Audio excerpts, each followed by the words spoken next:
Now let's get back into it.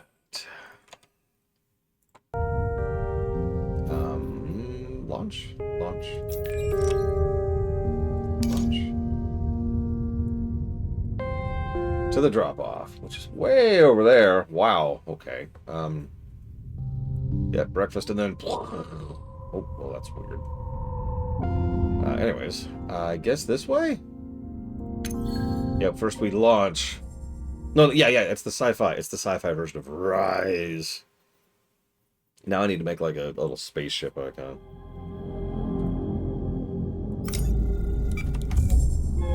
You know what I need to do? I need to figure out a legitimately, actually terrible film. And then put that in the queue for reviewing someday. If I ever get to do movie reviews, I still haven't. No, worse, TSP. Yeah, I was thinking like Battlefield Earth level. Like, really just scrape the bottom down there, you know? The side of the shelf is sliced by the planet's oceanic currents. Look at those flecks of organic material. They're being cycled back into the reef's ecosystem, drifting from unseen places out in the ocean. Must be part of some vast process. Do you think we'll ever understand the cycles of the ocean?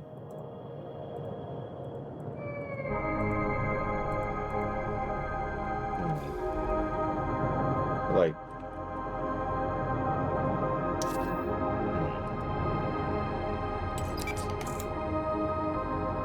Oh, that was a question. I'm not sure either. I guess we'll find out. Hi, Elizar. How do I get out there? How do, game? Hey, Wolverine.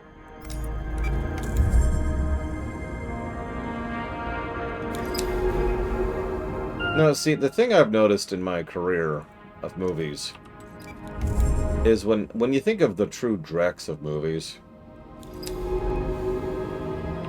everyone comes up with their own movie answers to those, and they're nowhere close. They're not even remotely close to how bad movies get. The well of bad movies goes so far down.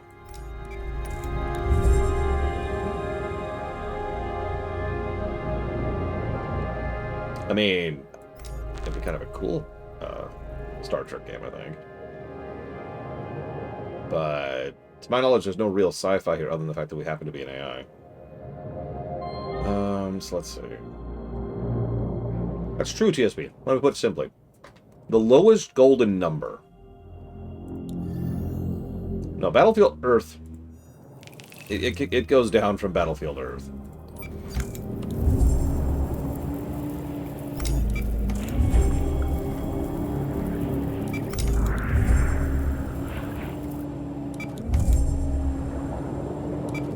And is Bluepoint the company that Sony just shut down? In which case, yes, I have heard about that. Hey, Seth. This is not where I want to be. Hang on a second. Yeah, Sony continues to Sony. No shock there.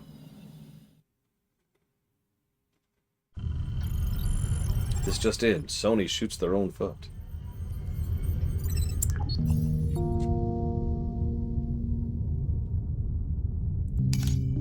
Okay, so that's obviously not where I want. How do I get out there?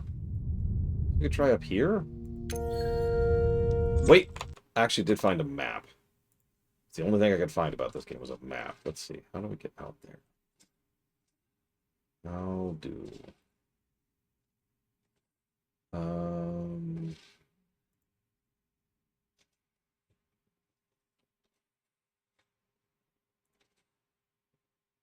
Even Morbius probably isn't even touching the bottom 100.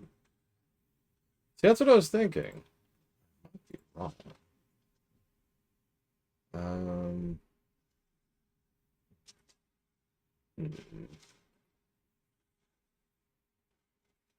Yeah, Sony's dumb. Sony's been dumb for a long time. That's nothing new.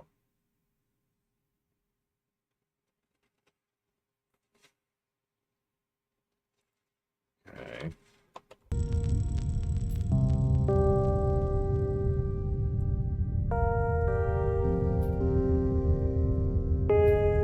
Well, let's go here and just pray, I guess.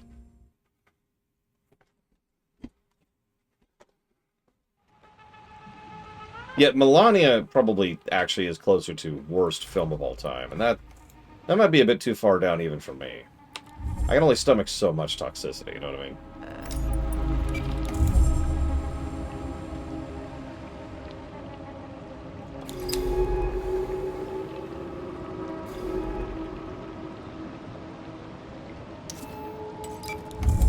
I'm not sure where to go next.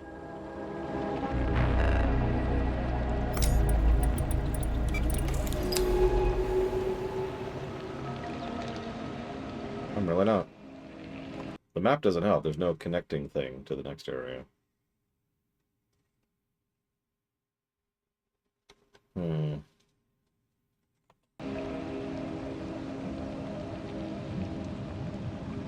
log. The log. The log.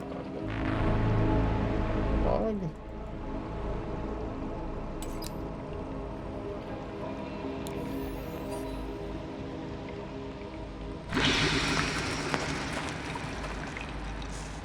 Oh, right. Back out here.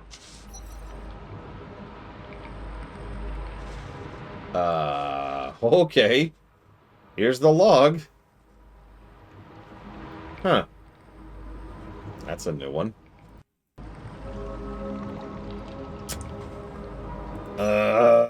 Okay.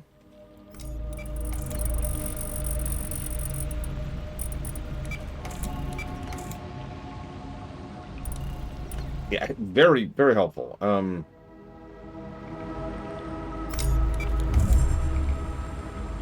also admit I have a secret fondness for concept films that are, for all intents and purposes, bad film, but are unique enough to be worth watching or mentioning, you know?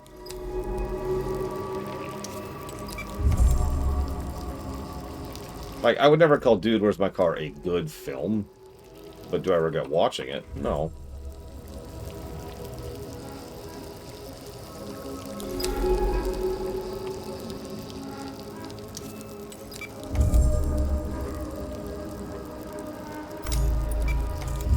That's true of Blade Duvall.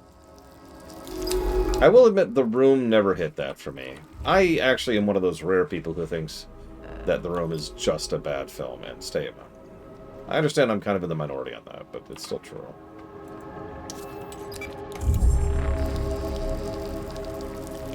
That's a good question. That didn't even occur to me here. Let's link up while we're bleeding out oxygen.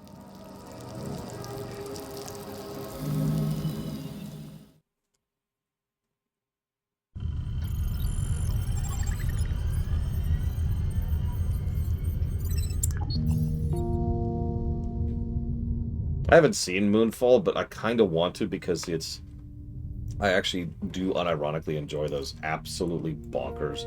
I can't drop off here. God damn it. I do enjoy those absolutely bonkers environmental disaster films because, let's be clear, those films are bad. Let's just get that out there, right? They are nonsense. They're insane. They're ridiculous. They're over the top. They have bad acting. They have all of the schlock of attempts at character progression, which are exactly 3 bullet points long. You know, they're bad films, but that's okay, because that's not why we're going to watch those films, is it? That's not why we're there.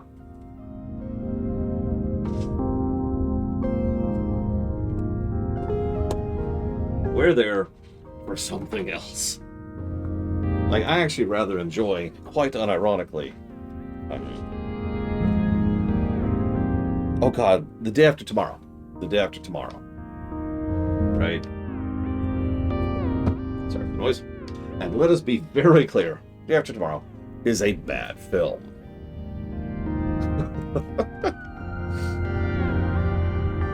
We've got to outrace the cold and then pile up the books to stop the cold. Oh, that film was great.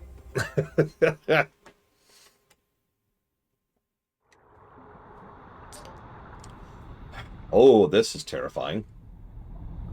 Are you back with me? We're 20 seconds from the ocean floor. Good. I was getting lonely in here. We're descending fast. The drop is huge. 1.5 clicks down. Let's stay focused. We have no data on this zone of the ocean. The light of Glisse 667CC's 3 stars barely makes it this deep. I've got my headlamps on. Enough to be my eyes. I want to work my way along the slope to the northeast. Okay. Looking for any traces of Mine, or the ROV she sent down here. Let's get to it. So about that teal thing. Yeah, this is much easier on the eyes immediately. And yeah, the tax law line is actually one of my favorite little moments. Guys, we got a whole section on tax law over here. Oh, I noticed we're only a little bit over halfway down the depth gauge.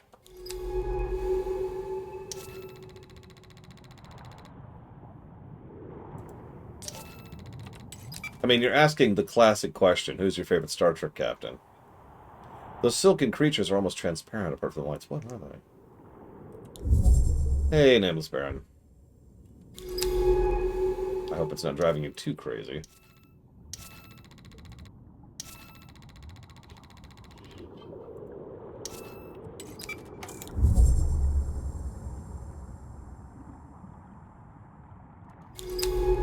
Oh no, I can't stand Archer.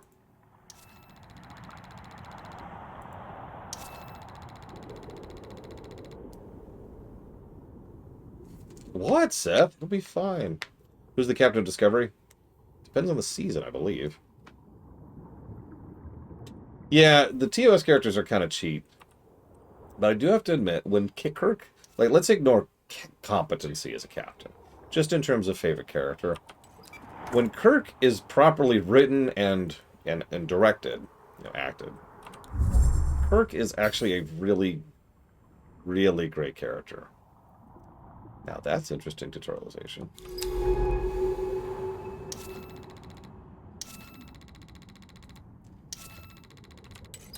Just Kirk.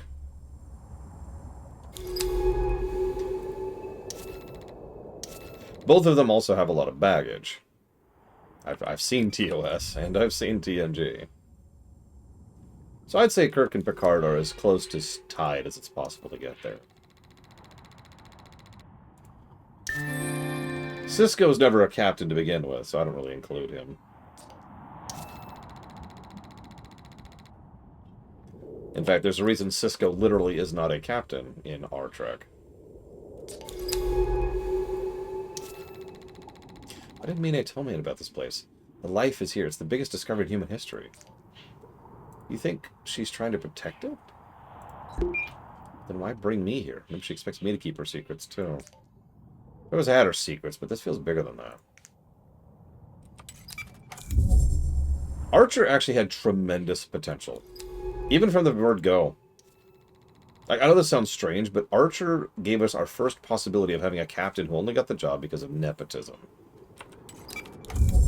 And they never did anything with that.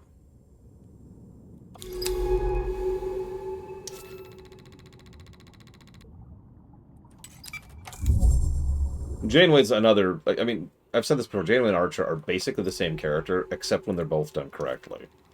Janeway's intermittent, and it took Archer until season 4 to be a character.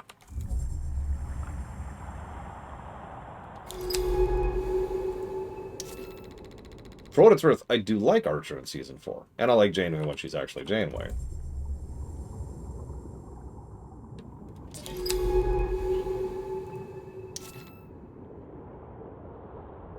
The debris. It's one of Mine's ROVs. Wait, to my left. Is that...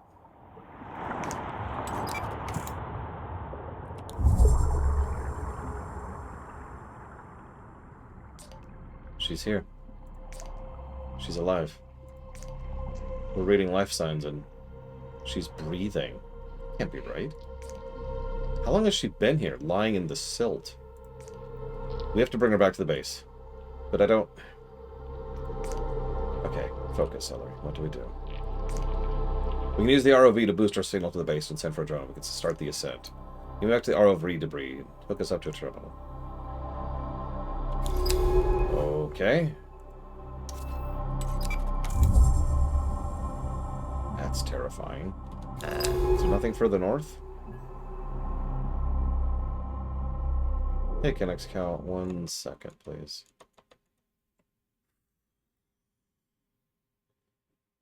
Yeah, a lot of my favorites for parole are actually really quick and easy choices I barely have to think about.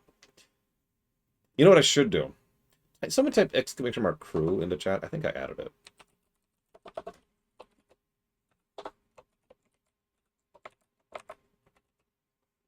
Hmm. Nope, it's not crew. What would it be then? Oh, sorry, it's exclamation mark Trek. Silly me.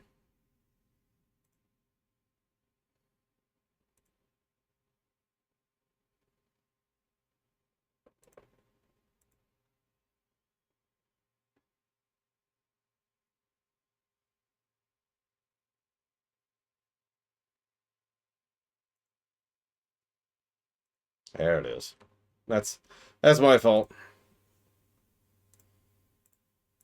So let's go ahead and put that to Splinter Cell Double Agent. Interrogation. Tear down. Thank you for being part of the show, Kennex Cow.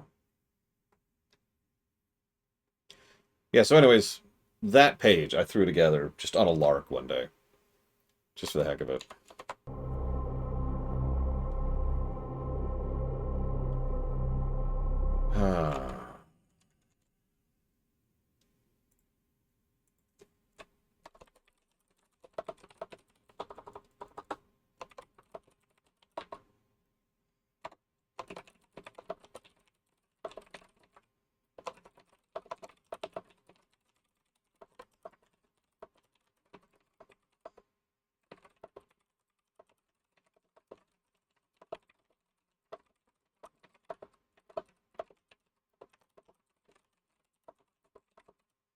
Favorite recurring villain in Trek? How many recurring villain in Trek do we really have? There aren't that many. What, 3? It's obviously Admiral Nechayev. I'm kidding. Do you know Lore only shows up in like 4 episodes? In fact, hang on.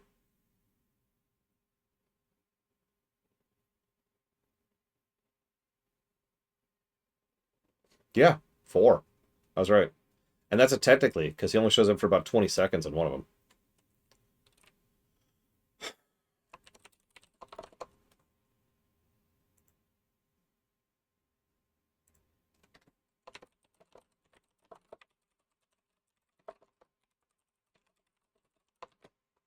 The Q Continuum would probably qualify.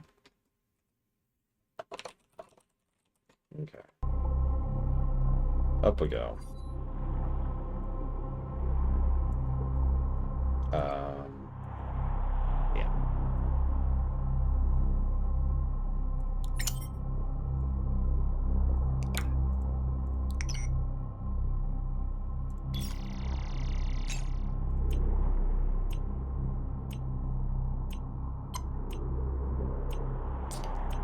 Okay, we're synced. Call the jump. We need to get her out of here. Are we sure that's a good idea? Well, let me... There it goes.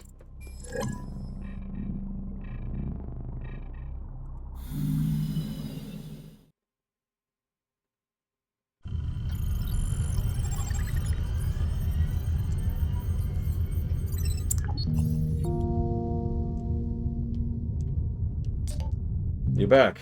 I need to talk. I'm on the medical level. She's totally non-responsive. I don't know what to do. I don't even understand how she's still alive.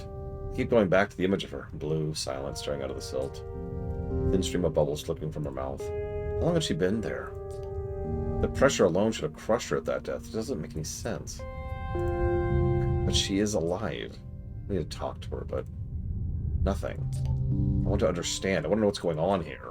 I haven't seen her in years, not since she left. And now, here she is. Do you ever imagine all the things you're going to say to a person when you see them again?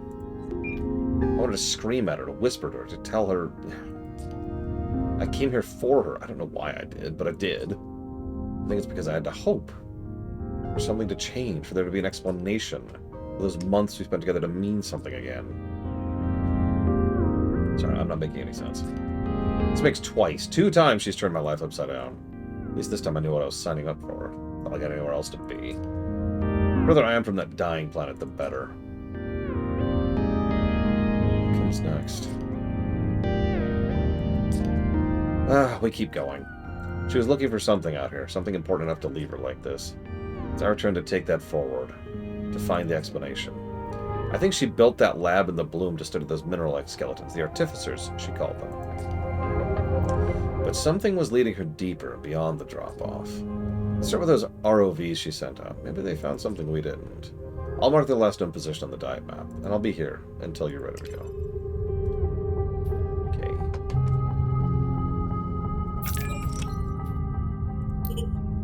Entry 4. She's still alive. Never thought I'd see her again. Not after she sliced the core from the base on Kepler-62f and took a shuttle to God knows where. I spent weeks slowly freezing that base, waiting for the Baikal team to come get me. After that, it all fell apart. There's never any life on Kepler-62f. Mine had faked the whole thing. She wanted the data core she knew Baikal would provide when she gave them evidence of first contact. Baikal blamed me, and my work as a consulting biologist collapsed. I limped back to Earth to take a post-grad position on the dying planet. Oh, Earth is a dying planet. That's cool. There's little need for marine biologists in a place where the only oceanic life is kept in tourist-choked reserves. That's where I stayed, watching endless exodus of humans with enough money to leave, looking out across the dead ocean and pinpricks of their shuttles' rocket flares. Until Mine called me here. I should blame her for everything, but I just want to know why. Perhaps now if she ever wakes up, I can answer her. Yep, Earth's not doing great. Color me surprised. Name a sci-fi story where Earth is actually fine, that doesn't have Star Trek in the name. There's 3 zones out there. Cute.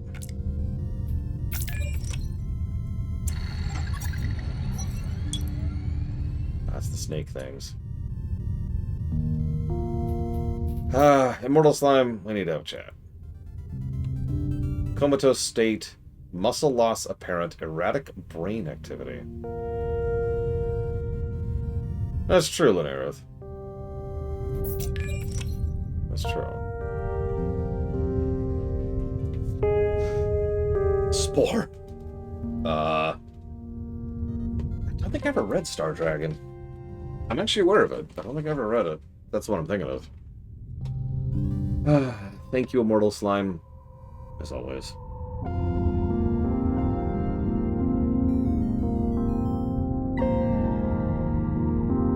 And I suppose you know the question. Yep, there it is.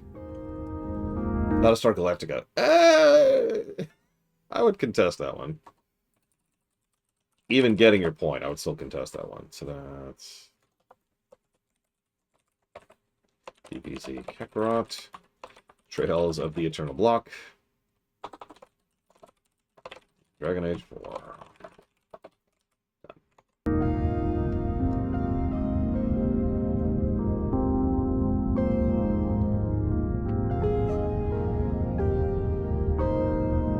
Babylon 5.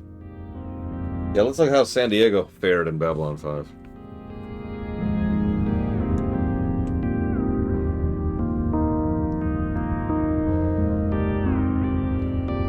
I know, Babylon 5's Earth is actually one of the more positive settings for Earth, specifically for Earth.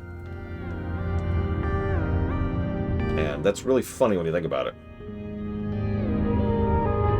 Babylon 5 is one of those shows I have a hard time recommending to people, because, let's just get this out of the way, it's a good show. Let's just get that out the front. It is also a favorite show of mine personally. But it's a very particular brand of show. And it's one of those shows where I can't recommend you skip season 1, even though you're going to want to.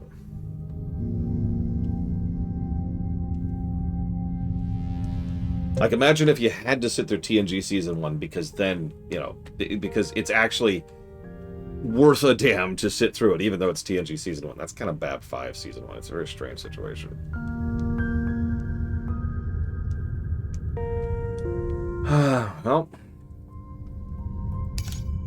Well, see, that's funny, because I actually do recommend people skip ARR. Okay. I'll be right back.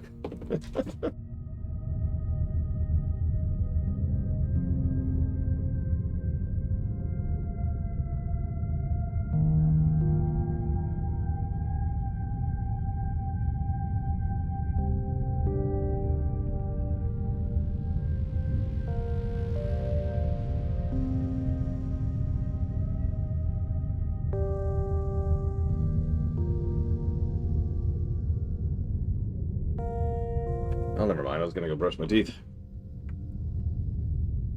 But the way is shut.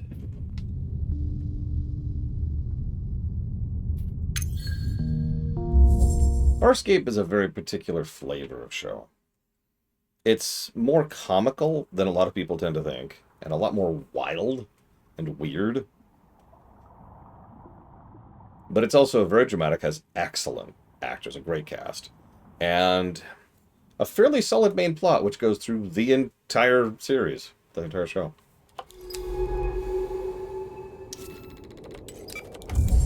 Oh, it is unabashedly dark. One of my favorite quiet moments of how horrible Farscape is, I would never recommend Lex, is there's a moment where the main cast and crew are hiding out in like an asteroid field. And they are so down on their luck. They have so few resources, so little fuel, so little anything, that they are basically one step away from freezing and or starving to death. And they hear a distress call. And they just start laughing. Because the whole idea is that anybody would actually reach out to them in their pathetic and dilapidated state and ask them for help was just that funny.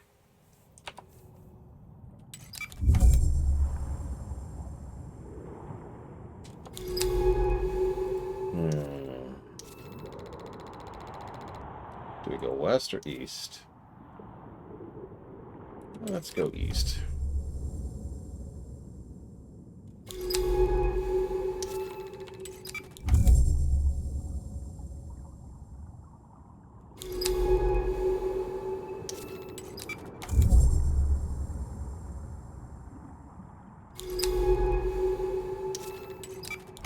And yeah, there's nothing that I would call a lamentation in Babylon 5.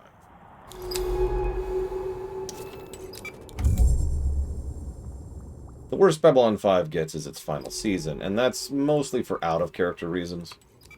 Basically, the last season wasn't supposed to happen, and then did?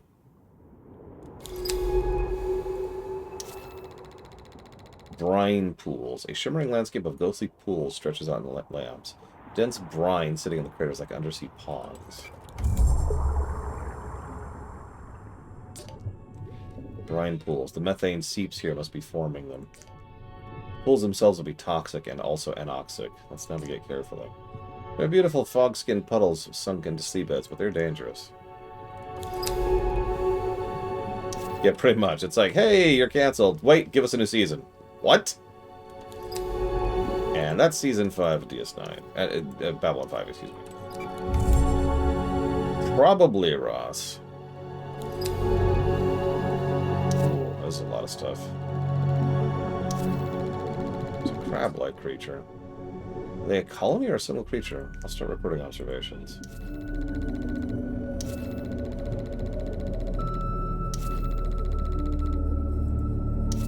Oh, it would be terrible, Seth. Signalis touched on that too, if you remember. 33 minutes is the other one. That would be purple territory for me.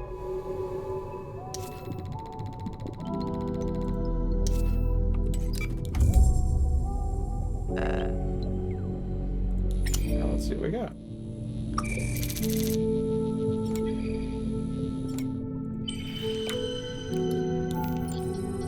It's a mucus bubble. That's pretty gross.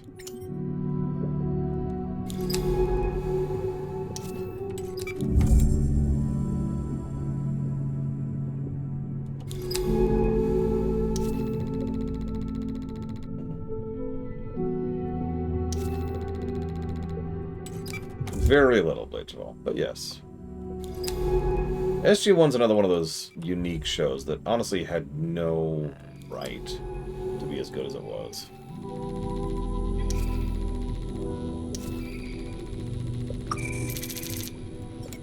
What is that?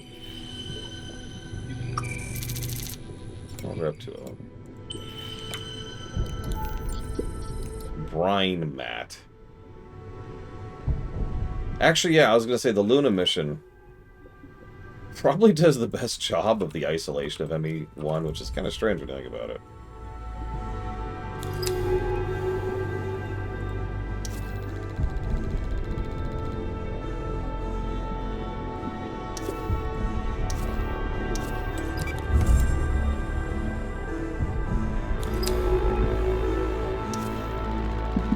could scooch across there, but let's not do that.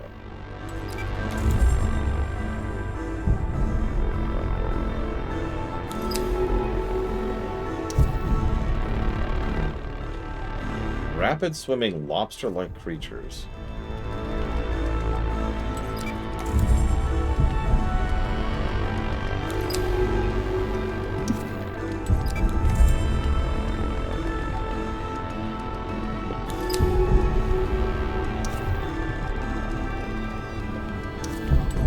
I mean, that's Mass Effect 1 in a nutshell. There's a reason when I reviewed Mass Effect 1, it had a net negative gameplay score. Something I stand behind, I feel like adding.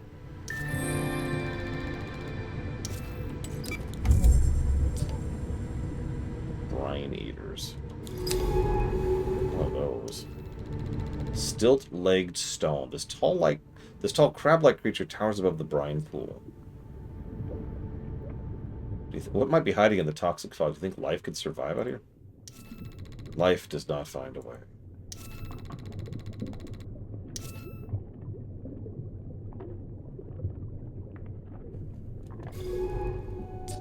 Oh, I hated Gaius. Just hated his guts.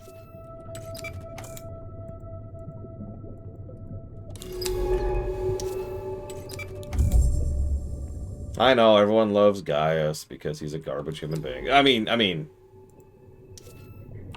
For some reason.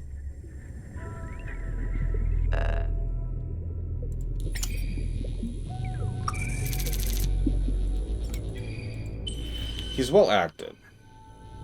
I will never argue that he's not well acted. But Gaius is definitely, like, remember we have that category of most punchable in the face? That's Gaius. He's not a bad character. You just want to slug him.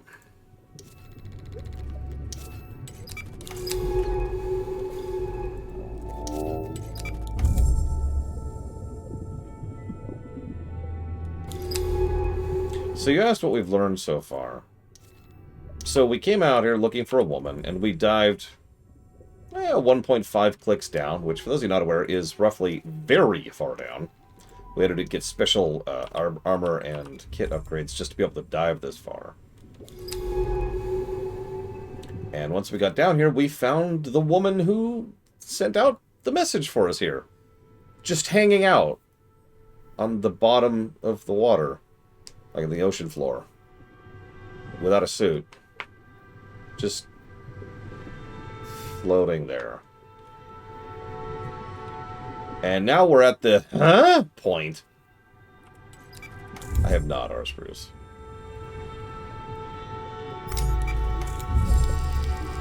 Hello, Czar. There's apparently a lot further into the brine, which makes me think at some point we'll go out there. But for right now, let's get out of the brine. It's draining the hell out of our energy just being here. Let's try to do something I've been meaning to do for a bit. Okay, yeah, we can kind of squeeze through some of these.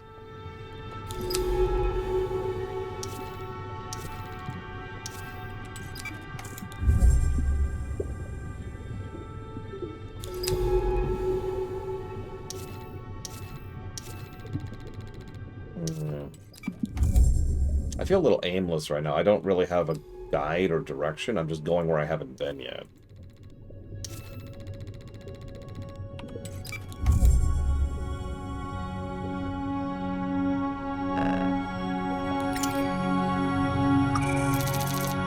There's a seed. Go grab that.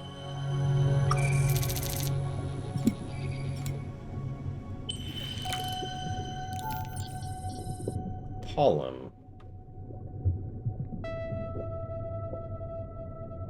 Oh yeah, the soundscape has really been helping too, TSP.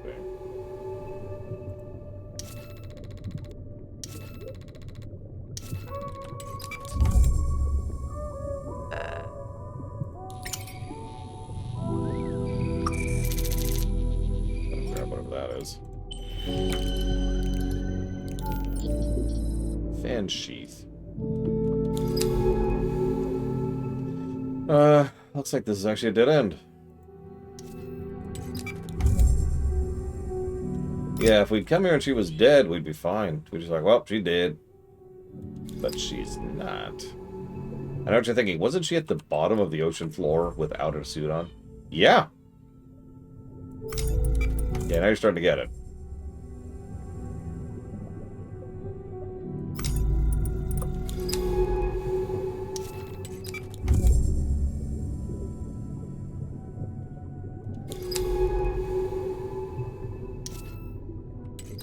I actually haven't been skipping. I've just been reading it at my pace. I've decided not to read it out loud because that would make the stream take 7 years. I've already given it a positive. I'm already leaning towards a second one, too. The fact that they had to write every single node's info is kind of crazy. I say had to. Chose to. Might be a better way to put that.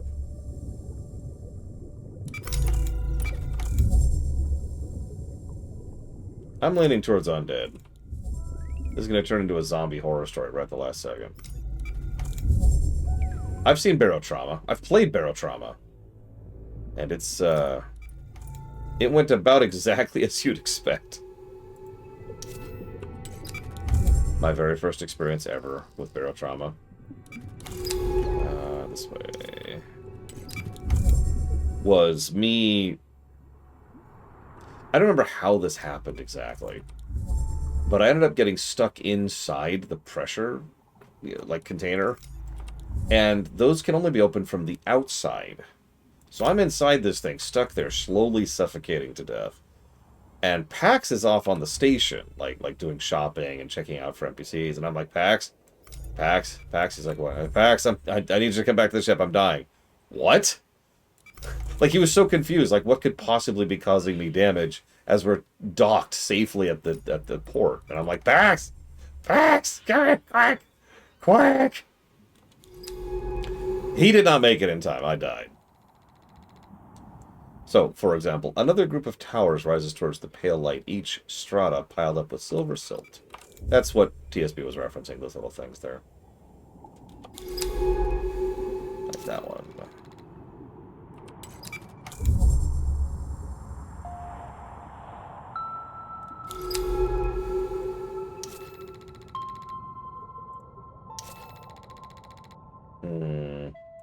Go west first. Oh, more of that crap. Let's head over here instead. Also, go Canada! Wait.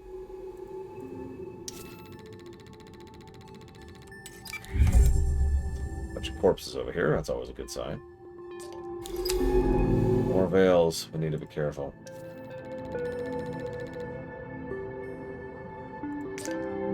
Must be a way to find the path through. Yeah, it's not this.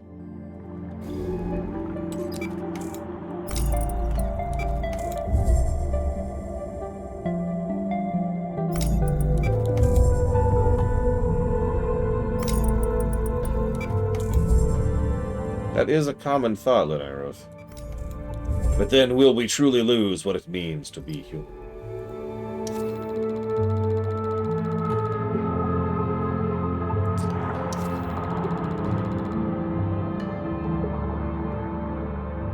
What's that? It looks like a whole menagerie of creatures caught in a silken net. Yeah, I wouldn't worry about it. Yes, I know our power is getting low.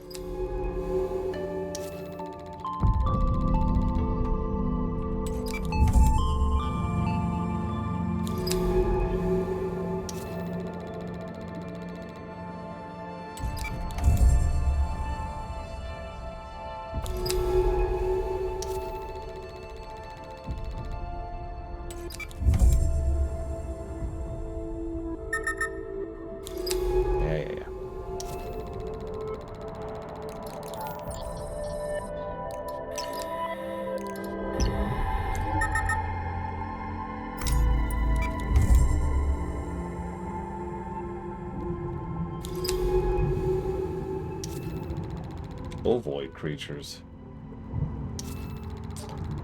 These pale pulsing creatures seem so passive. I'm gonna start taking notes on them.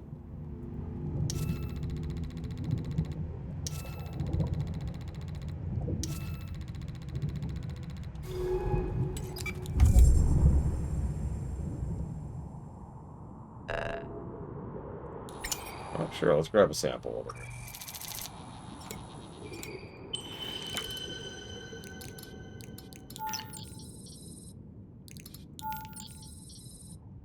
That's with a lot of power, so let's go ahead and use that.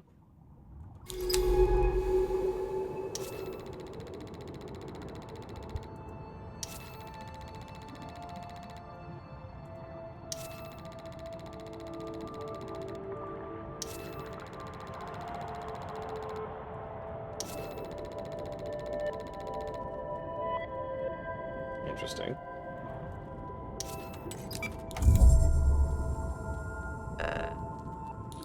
What do we got up here?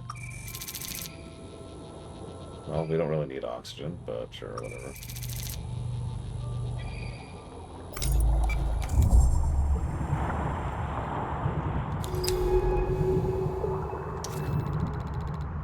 Downward slope. That sounds terrifying. Let's go further down.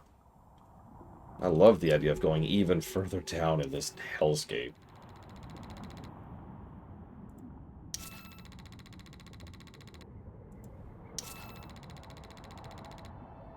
Let's try the northern one.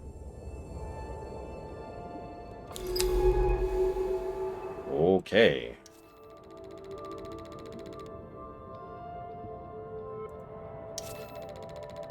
That's terrifying. I'm going to read this one out loud. There's a beauty to being inside the field of veils, a song of light that makes it impossible to keep a sense of direction.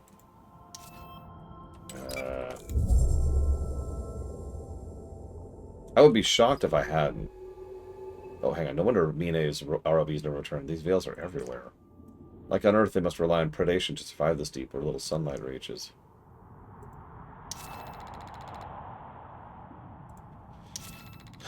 Damn it, Lunar Earth. Look, I can't skip breakfast now. They can you.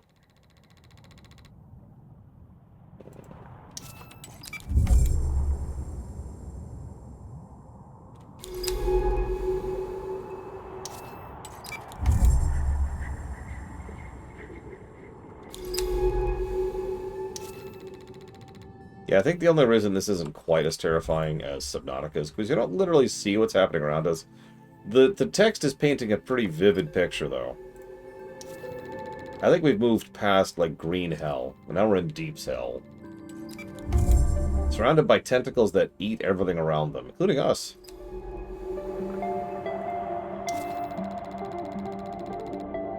Oh yeah, I meant to look that up. Hang on one second. Let's see something.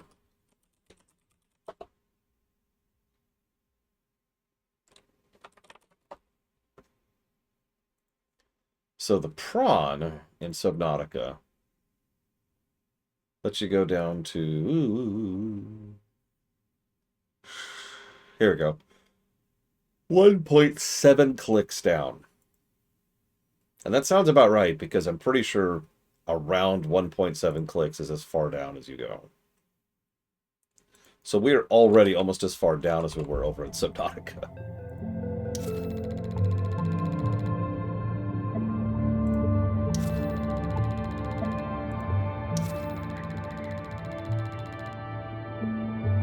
Damn it, TSP.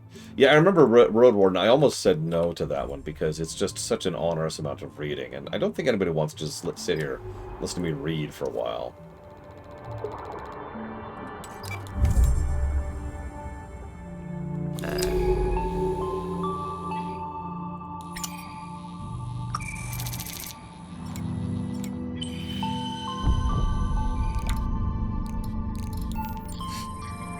Digested remains. Yeah, sorry, 1 click is 1 kilometer.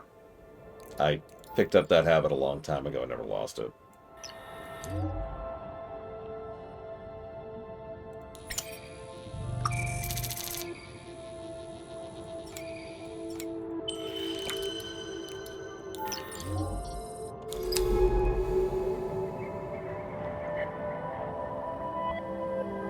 Don't apologize, TSB. If you know me at all, which you probably don't, I like variety. I love variety, actually. And I love weird random games.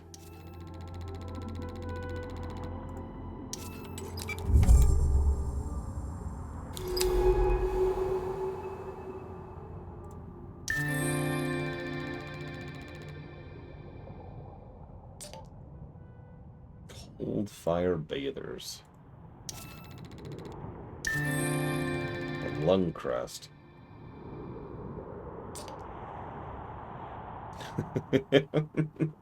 You completely broke it, Bregman. In the most hilarious way possible. What I find personally funny about Subnautica is there's like a certain range of going down, which is just the worst. It's the most terrifying by far. It's absolutely horrifying. And then when you go past that, they deliberately made safe areas because the designers of Subnautica understood what pacing means.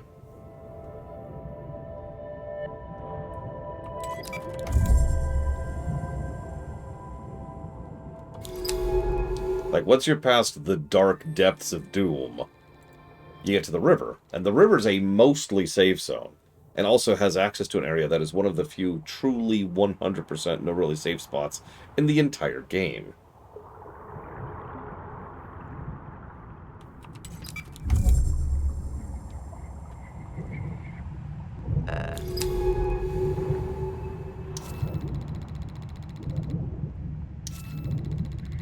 Yep, there's the shelf edge.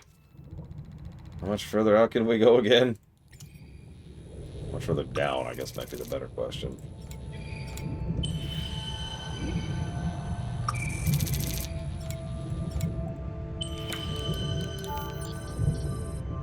Yeah, to be clear, I remember the dip into hell. For those of you who weren't there for Subnautica, either of the times I streamed it, the idea is you start off in a fairly nice, simple, wonderful area. Then there's the death zone, which is immediately behind the ship crash, which is just filled with horrible death. Then there's the nope zone. That's exactly what it sounds like. You don't go there under any circumstances. And then as you go out and go out, you see more and more cool, awesome, interesting places. And then you have to go down to progress at a certain point. There's actually several ways down because it's a very, very well-designed overworld map. And once you finally have to go down, you encounter the horrifyingly hell death, which is actually not all that dangerous, but it is pitch freaking black and goes down quite a ways further than you've been up to that point in time. You actually need to research new tech just to get that far down. That's hell. So I actually had a base on my first playthrough, which is the edge of hell. It is right up there over the lip, right before you went down. Past hell is the river. Like I said, the river's like a nice recovery spot. Then you go further down, then you start hitting the lava tubes. That's hell actual.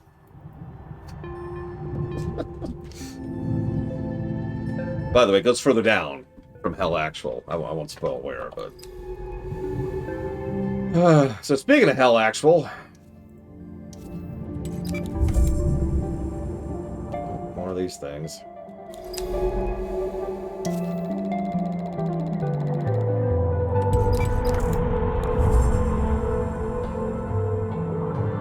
Yeah, we don't talk about the other nope zone. That is the true nope zone.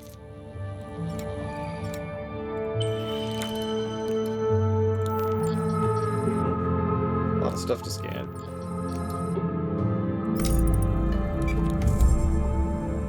I wish I could find a new distribution spot so I could go dump off my inventory.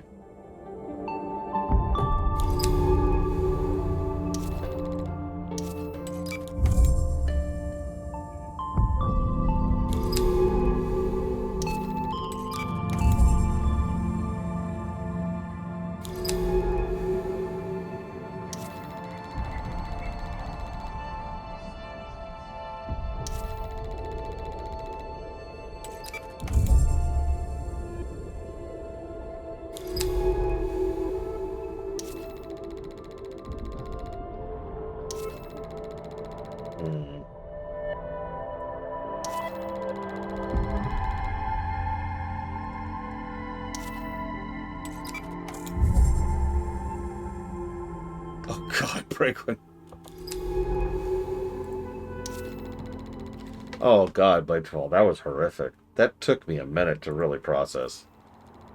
I find it so funny. Since I praise the hell out of Subnautica. It's a great game. I recommend it to everybody. I praise the hell out of the game.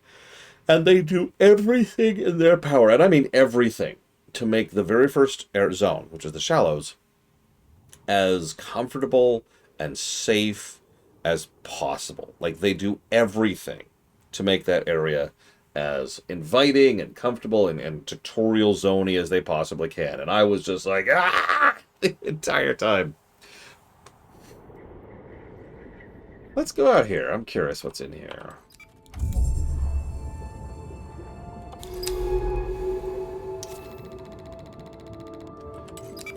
So, I was just, why? Why? Oops, I didn't. Oh, God, Ross. Yeah, that was another... that game, it's a great game. I'm gonna keep my mouth shut. I recommend it if you have not played it. Is there anything new here? Nope. Okay, cool.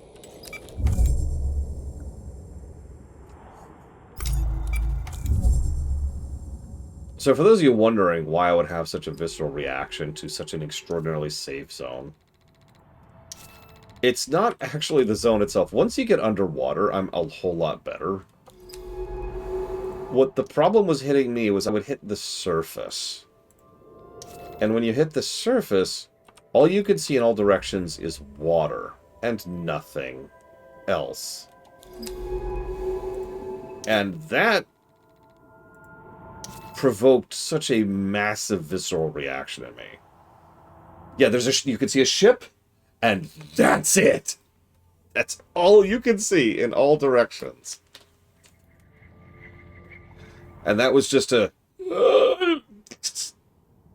Just, oh God, completely locked me out.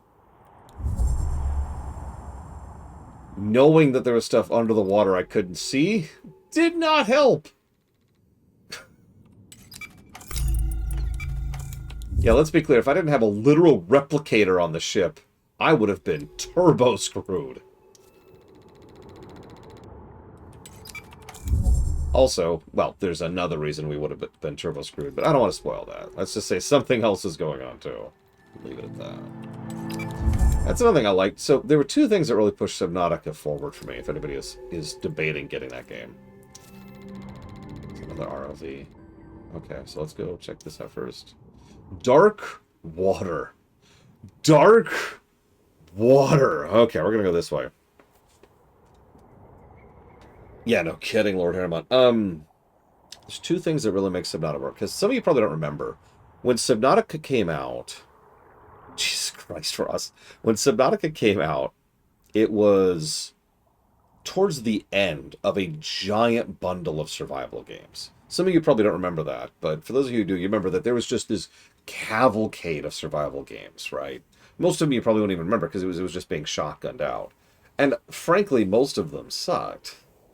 So Subnautica came out, and I didn't have a lot of hopes for it. I didn't even know what genre it was when I first picked it up. It was just a random game we were streaming one day. And it is a survival game. It's a survival builder. But the two things that made it work are, A, there's an actual strong sense of progression. There's a... I use the word progression because progression can mean a lot of things. There's a campaign, there's access to new tech, there's access to new areas. You get the idea, right? Yeah, when we first played it wasn't even finished. It was still in early access. But there's that kind of sense of being able to move forward in a timeline, for lack of a better way to put that. It was progression, which most survival games didn't have at the time. Most survival games were just, here you go, figure it out. The second thing it had was a stronger narrative focus than I was expecting. There's an actual honest-to-God story to Subnautica, which kept me interested and engaged, and blah, blah, blah. So that's my pitch there, if you're interested in Subnautica. Okay, an ROV. This one was carrying a supply cache. We can recharge and refill our oxygen. Let's access this map data. Give me your map data.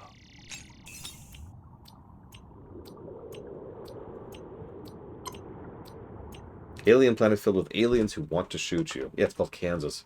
Seems like this ROV was disabled by the Veils, just like the other one. This can't be right. Mapping scans report a large physical anomaly just north of here. From the data, it looks like a structure? That's impossible.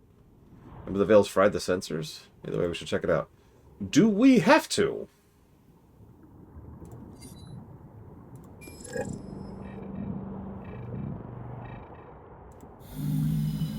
So let's go back to dump off our cargo, because we have a bunch of stuff in our inventory right now.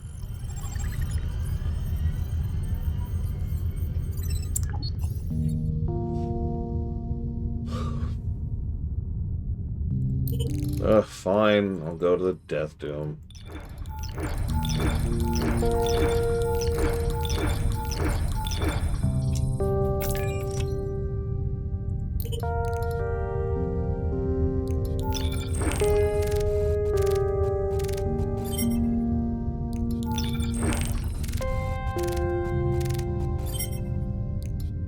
Okay, I was joking, but Seth the Roadwalker just gave me a story idea. Or a game idea, okay. So it's a survival builder, right? Say, similar to the veins of The Forest, okay? So you can't build super high-tech stuff. You've just got access to whatever you have, you know, that you can find around you. And they can make work with very low-tech stuff, right? Rope, wood, you get it. Here's the gimmick. You're playing an alien who has accidentally crash-landed on Earth.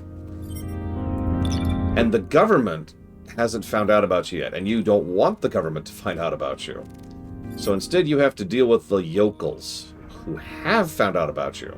And they're just out there shooting at you for fun.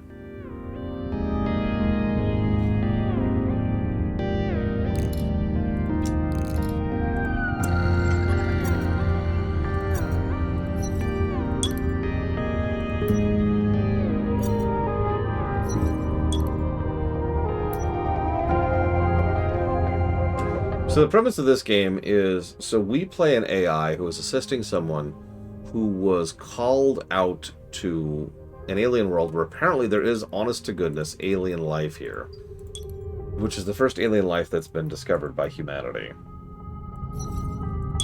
in this setting. Now, we're trying to figure out who sent us out here and, more to the point, why. And we ran into an issue because the woman who sent us the distress call to come out here, well, we just found her. She's right there in the med bay, in a comatose state. And we found her at the bottom of the ocean without a suit, just chilling.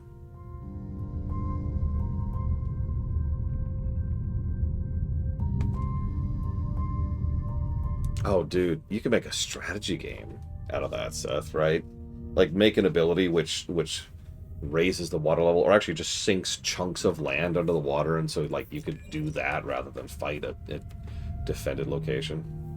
Yeah, she was also breathing at the bottom of the ocean. That's kind of important. So where did we end up? Oh, we got way over there.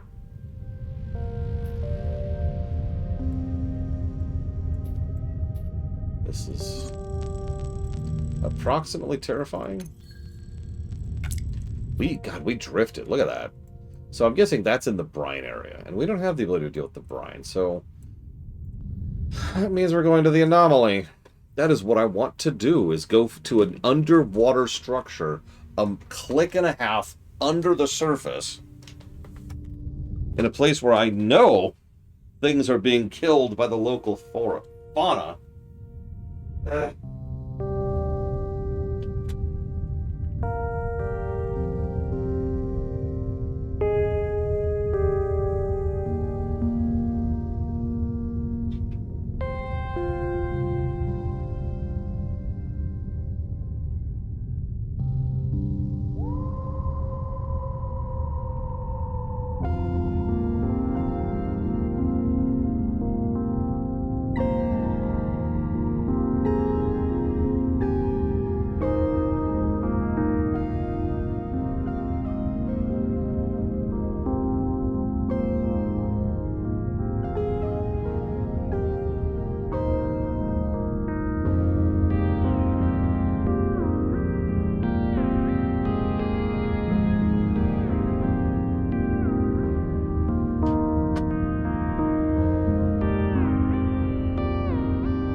Okay.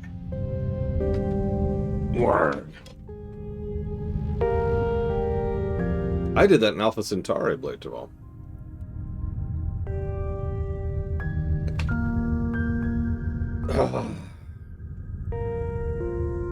No, seriously, I think I've told this story before. I built... In Alpha Centauri, you could make custom factions, which was awesome, by the way. And I made a faction called the Terraformers, whose all their bonuses were geared towards terraforming. And I would use that offensively. A lot of fun. So I've been thinking about this, and I have to give this game a negative. I'm so sorry. Please don't kill me, TSP. Okay, negative given. Let's go.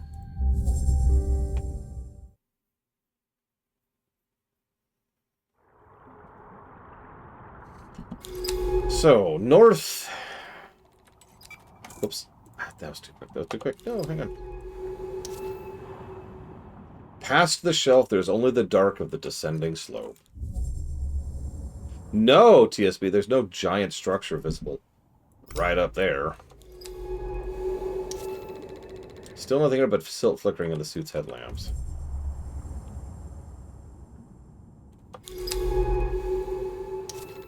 Some strangely geometric rocks in the dark. What are these formations?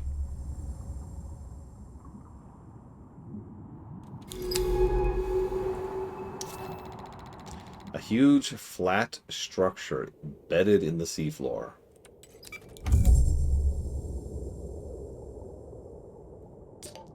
What are we looking at here? Appears to be some kind of shaft cut into bedrock. I can't see the bottom. Who made this? It looks like it's been here far longer than anything else. Please don't make me go further down. Please don't make me go further down.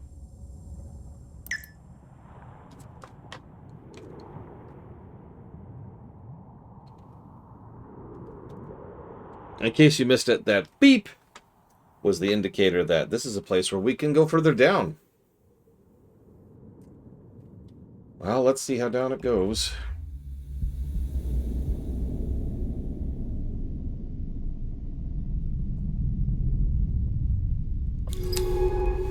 More than that, apparently.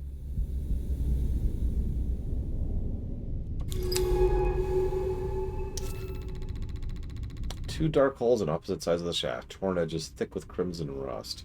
The compartment is filled with sand and rock, which seems to have entered through a collapsed ceiling.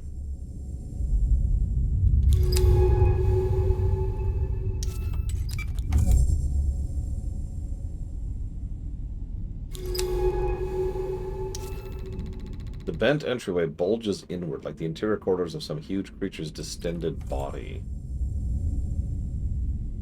I swear to God, if I start hearing the metal creaking sounds, I'm going to freak out. Sand drifts soft in the metal room. On the far wall, strange spirals glint in the headlamps as pale creatures obsessively trace their patterns.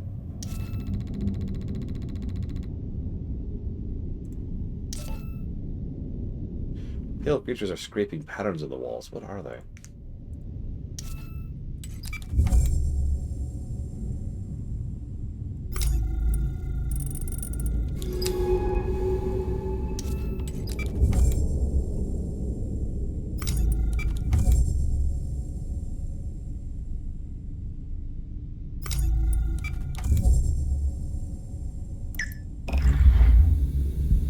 Further down. Further down.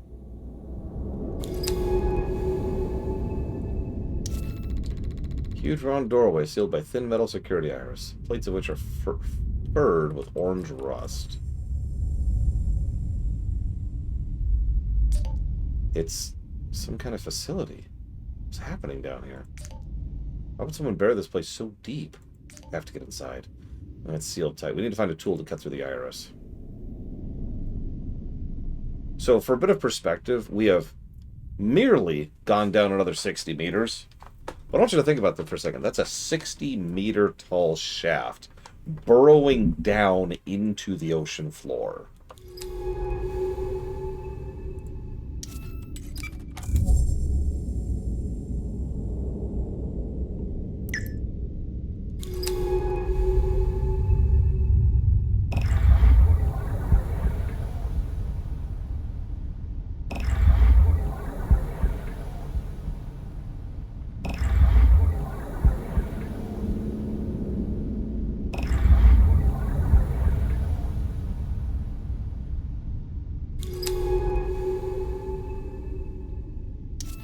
need some kind of, like, explosive or cutting tool or something to progress there. Unfortunately, I also have no guidance on how to get that whatsoever. Listen, Blade Devil. Because it wasn't there.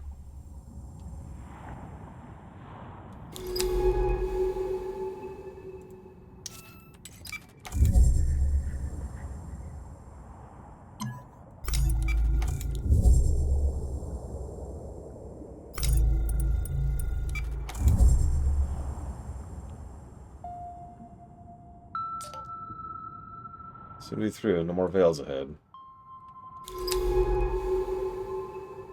Yay. Why would you say that? No, veils everywhere. Oh, I get it. It's from the other direction.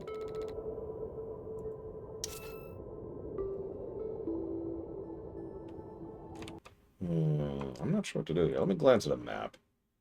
Let's see. Where are we at?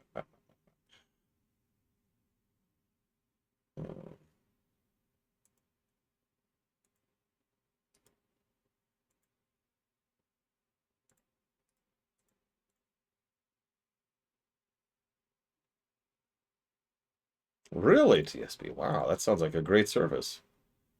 I hear you can find that at Humble, but no, I'm... Also, didn't Humble, like, get a lot worse lately, or am I misremembering that?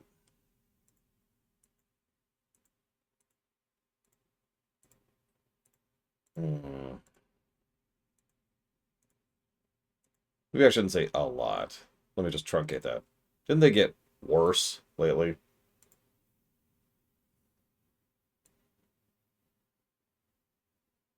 Ah, they went down the AI chain. Got it.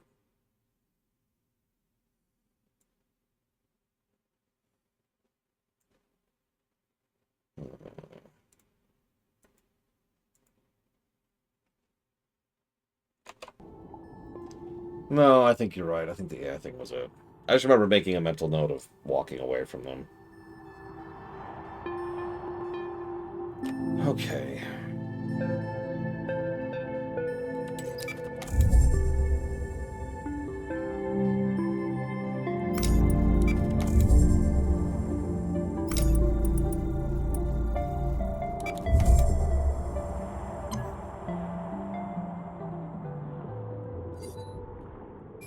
I mean, the number of people trying to shove generative AI crap into things where there's no logical reason to use it is not small.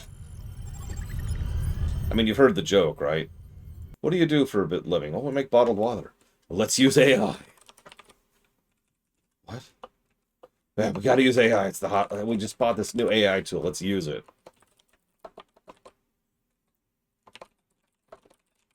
Dungeon Siege 2, Persona 3R, and Heaven's Vault. Thank you, Narset, as always.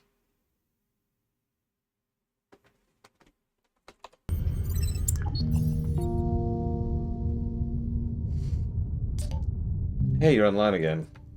I've been trying to sleep, but I can't stop thinking about that impossible shaft. The anomaly. What's it doing here? Built thousands of meters deep and leading even deeper into bedrock. Something wrong about it. There's history here that's been forgotten. We need to get inside. Maybe we can find another way. Out by the other ROP. Could have uncovered something equally strange. The only way to find out. Let's not wait any longer. I doubt I'll be sleeping again before this thing is done. You probably need to go to bed, lady. Just saying. So we want to go into the brine. Okay, let's do it. I hope you like it, Narset. It's a very good game.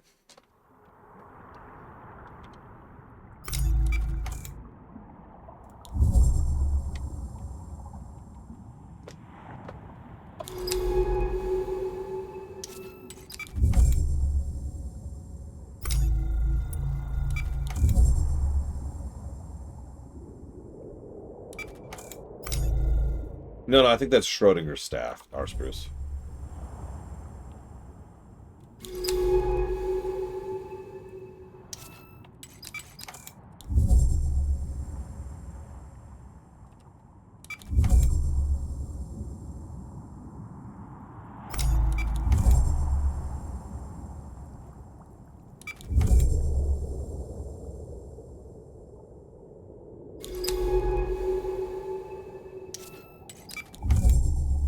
back into the brine pools. We have an idea where we're going this time, and we can withstand a little bit of brine. Last time we were avoiding the brine like the plague. But it's just lava. We got this.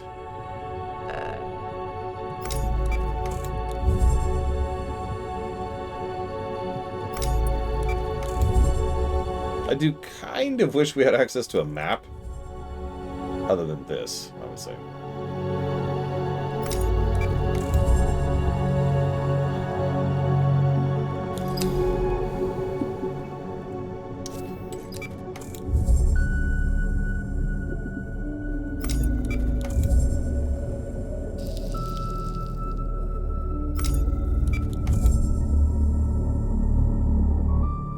Yeah, there's a reason I leaned so heavily into the radar dish thing in Subnautica. I have an extremely good internal map for things like that, which is very helpful in a static world like Subnautica, but still, it would have been nice to have a freaking map. Now, what is this stuff? This is draining the hell out of my power. We'll get that in case we need some oxygen.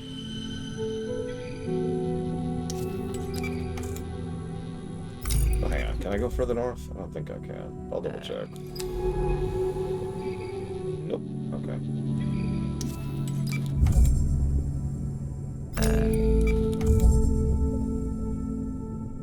Doubly funny in Subnautica's case because they obviously did have a map. It's what the radar dish shows, right?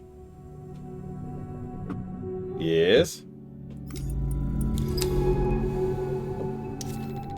What in the world?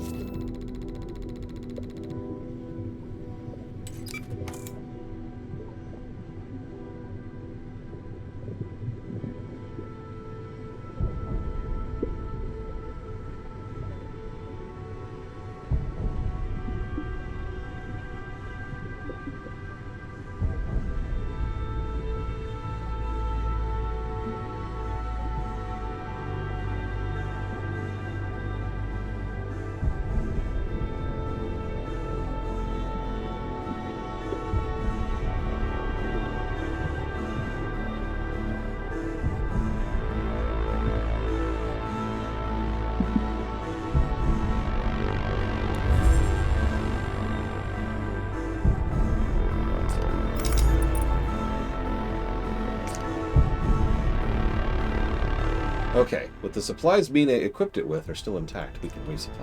Open the terminal. Let's see what this guy found out. So let's open it up. Connect the power. Connect the oxygen. Download the map data.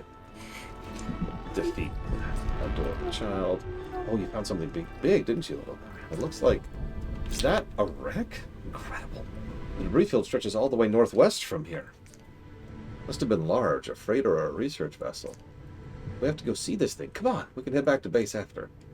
Oh, sure, this is a great idea. Let's go find a gigantic underwater wreck. A mile under the ocean surface. How do we even do that? Very carefully. How do we find that under the ocean? Very carefully. We gotta scooch our way forward. But what if it's backward? It's been here for years, decades. The metal's corroded a little more than a frame. I don't even see the debris, really. Oh, never mind. I see the debris now. Where? This has to be connected to the vat shaft we found north of here. So, yep, there it is. Twisted frames. Okay, so you see how these are, like, organic looking? Mm-hmm. These are rocks. These are chunks of metal. This used to be a ship. Something big happened here. Something no one was meant to find.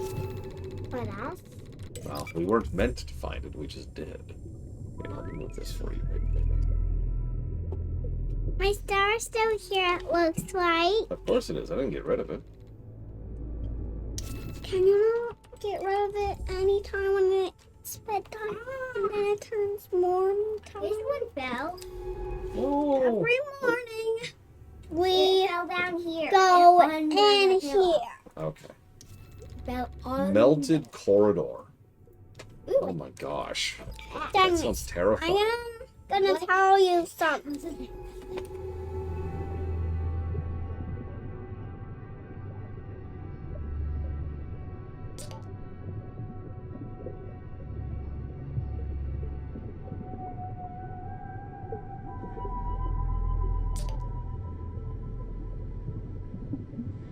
Hold on. So let's repeat this. So you've played this game before, and it was fun.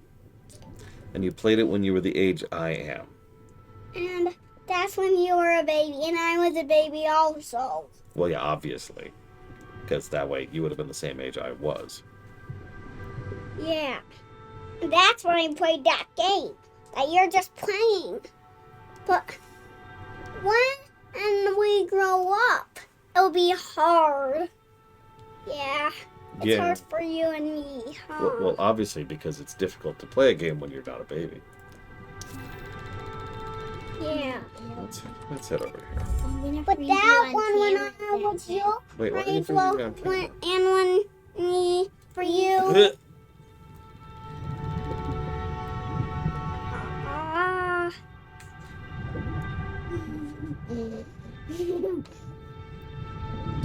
And freeze. Oh, now to defeat you. Quiet, remember? I'm freaking in here. Okay, girls, go. Yeah.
Okay, now that I've dealt with the amazingness and the awesomeness, back to horrific, endless, eldritch hell death.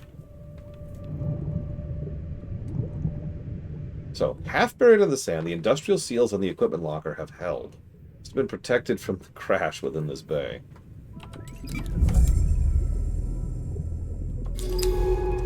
Look, a still sealed dive suit locker. Let's see if we can get it open. Okay, I think I can lever. Yes, it's open. There's not a lot here.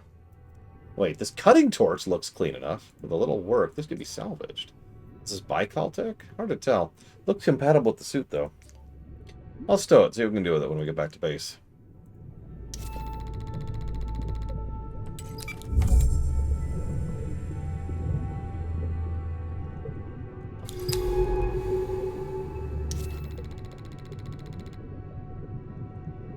The craters clustered around the vessel suggest an explosive force of some considerable magnitude. Oh, I don't know, Ross. Like I said, I usually don't think about it.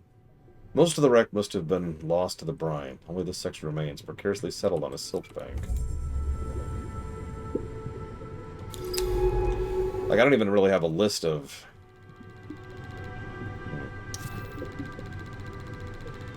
Whatever the origin, the wreck here has become a sanctuary for ocean life. There's a beauty to its reclamation. I don't actually have a list, really, of the want-to-play games.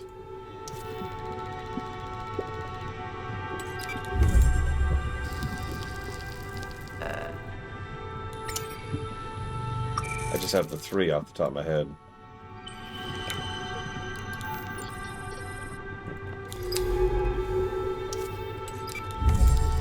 So of those three...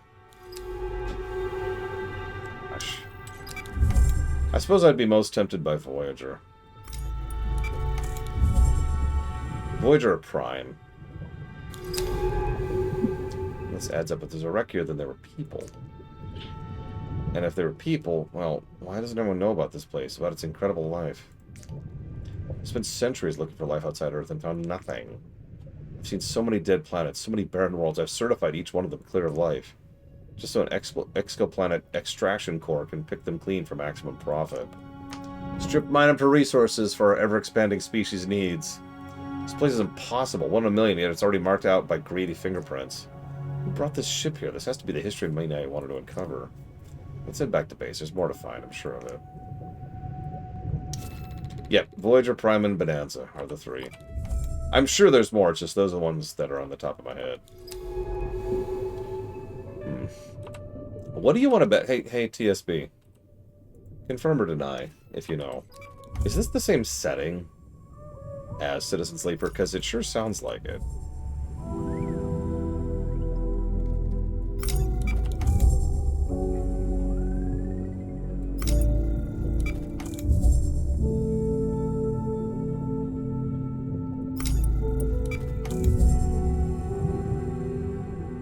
I mean, it could be one of those Aliens and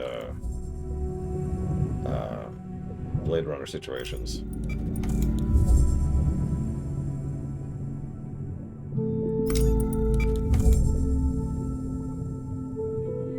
I am shocked they've never made a VR version of Mirror's Edge. It's built for it.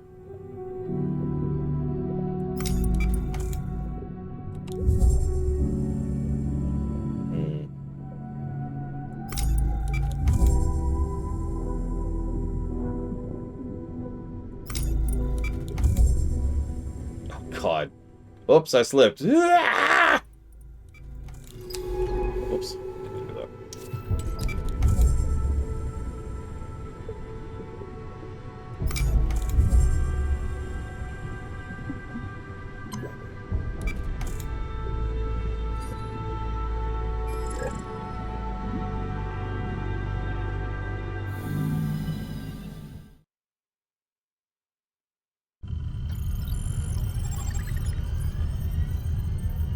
God, very good.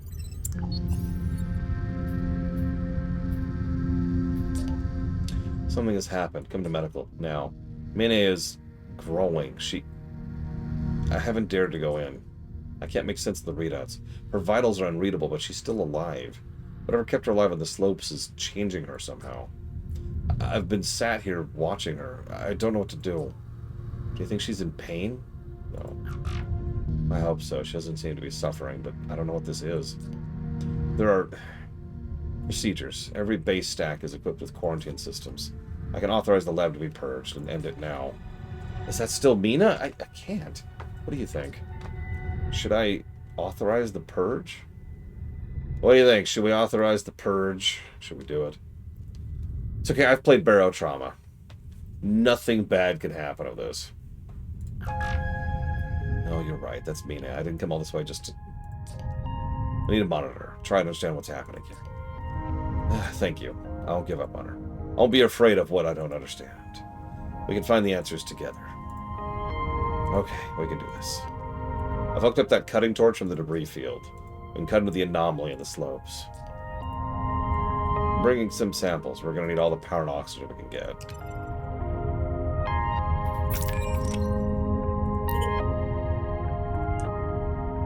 Is Mina still Mina? What has this place done to her? I've barely been able to leave the medical level, though I dare not enter the surgery. Did she do this by choice? For those few months on Kepler 62F, it was clear that Mina was struggling with something. I never spoke about it, but behind her intensity lay a frenzied half-doubt. Self-doubt. She never talked about her family. All I knew, she was a rare spacer born in the black, some orbital military base. Some days she wouldn't leave Earth, just curled up so small, staring silently out. Would she do this on purpose? Open up her suit and slip willingly into the ocean? I suppose it doesn't matter. All I knew was monitor her. At least I'm not alone.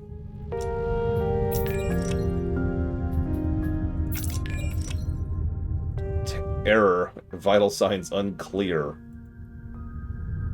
Foreign genetic material detected. Rapid tissue growth. Error, error, error, error.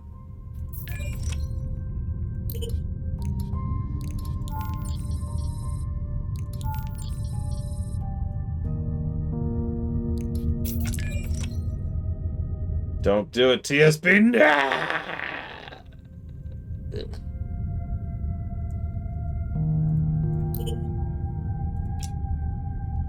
What the hell is Heistgeist? What the heck is Heistgeist? Hang on a second. Hang on a second. What is this craziness?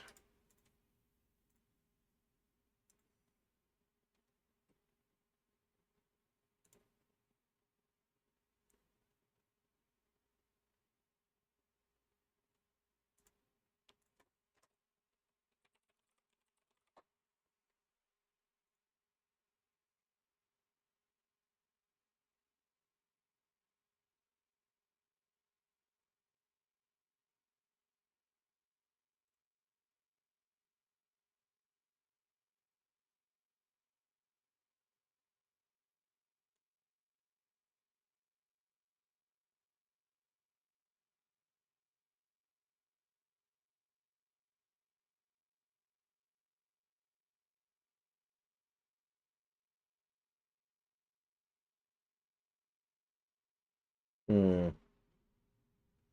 Well, it doesn't seem to have any AI-generated slop in it. I think. I'm not sure, because some of the graphics are a little bit questionable.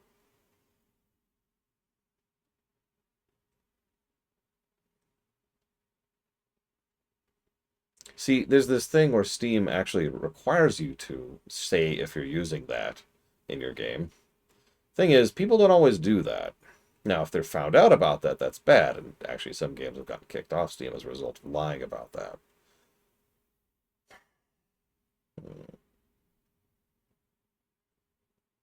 Wait, there's a Toy Story 5?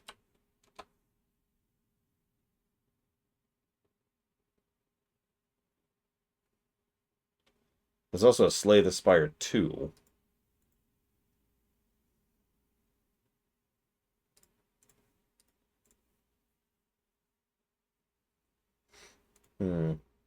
Yeah, I noticed this is one of those arts councils things, funded by the government kind of things. Which I'm actually in favor of. Not just because, someone I know is also benefiting from that exact same kind of program.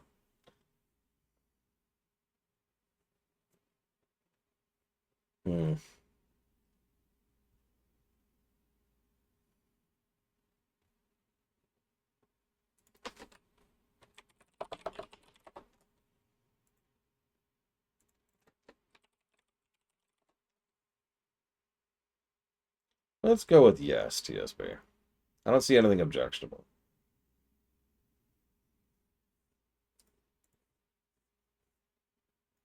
Yeah, one of these days Valheim will actually come out. I mean, it might not. Just saying. It might not.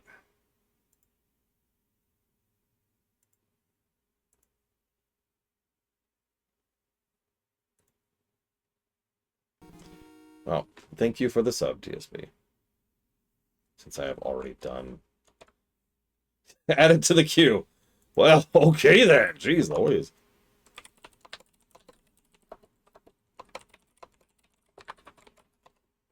Just taking orders now. Good God.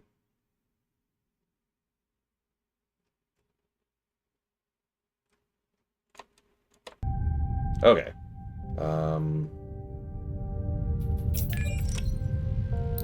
Here we go.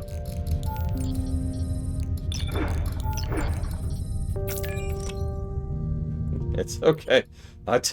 I accept my orders. Yes, Master Brains. Reunion.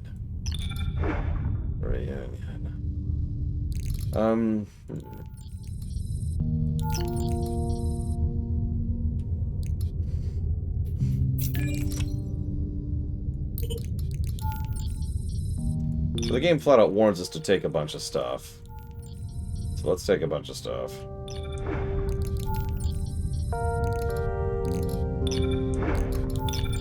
So it's 3 power things, 3 everythings. Well, 2 everythings. Let's make that 3 everythings now. And I want 3 oxygen things.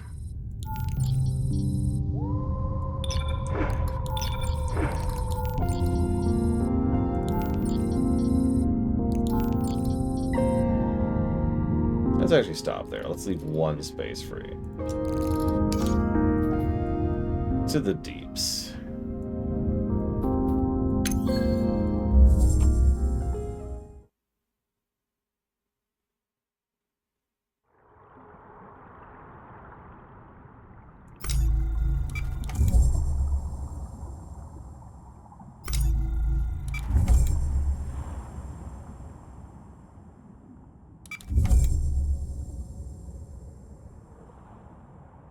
You know what I could do?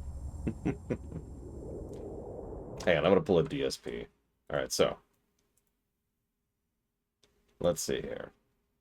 Let's watch the trailer really quick for Toy Story 5. In the most amazing way possible. Alright, so I'm watching. It's...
This is so bad.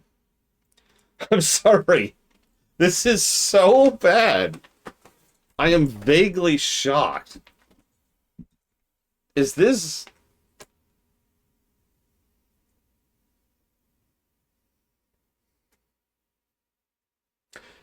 It's not like... It's not like Pixar has always been, like, super amazing. Like, there have been bad Pixar films, but that might be the worst. That's not a Pixar film. Even bad Pixar is usually better than, like, that. Oh my god. Oh my... Okay, hang on. I need to show you something. Okay? Like, you need to understand this. You need to understand. Okay, so, like, scooch this over here for a second. Thank you, Kennex Cow, very much. That's only two things! That's only two things, Kennex Cow! No! No, you need to understand. Okay, so Jack Block. Nest Block. SNES Block. Okay, so everything is wrong with this. Let me mute this really quick so I don't get copy wrong. So everything is wrong with this, okay? But I want to show you the first thing. So do you see this screen here? This screen is pathetic. Toy Story 2 unironically looks better than this screen. In fact, this entire section is actively bad. I get the aesthetic they're going for, but they're failing at it so miserably, and it looks cheap. That's terrible. That's terrible. And then there's this shot where they go to the actual, like, hang on, let me try to find a better still. There we go. There's a better still. Okay, do you see this still? Can anybody tell me what's wrong with this still? Because I can tell you immediately. Granted, I actually have some experience with dissecting this. But I bet you everyone in chat can immediately tell me what's wrong with this shot right here.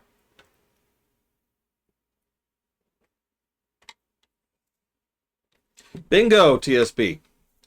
It's the focus. What is going on with the focus in this shot? They are leaning so hard on the depth of field button that it's actually kind of silly. If you pay attention, you could see where the grass drifts from being grass into blur. The horse on the left is already in blur land. The fence in the back is in blur land. And when we get to the house in the back and the house behind that, it's even worse. And I know what you're thinking, well, why would that be a thing? Well, in something like this, there's actually a benefit, believe it or not, for depth of field. Because in video games, depth of field only serves to make a game work worse, right? Because it's extra processing on top of everything else.